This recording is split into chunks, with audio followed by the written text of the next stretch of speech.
Hi, in this video I am going to show you how to convert a PDF document to an Excel sheet.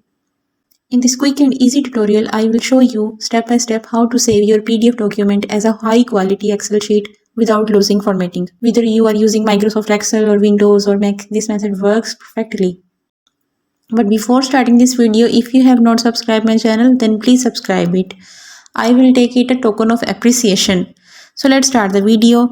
See, this is a PDF document which we want to convert it into Excel sheet. For this, you have to open this website.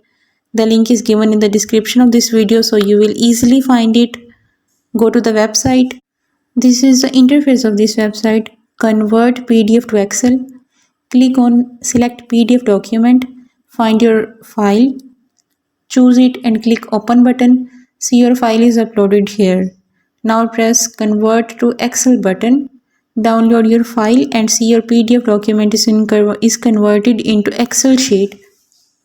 Simply save it in your computer. So that's it, how to convert PDF document into Excel sheet. If you have any questions about the entire process, please leave a comment below. If this video was helpful, please give it a big thumbs up and subscribe to this channel for more tutorial videos like this. Thanks for watching.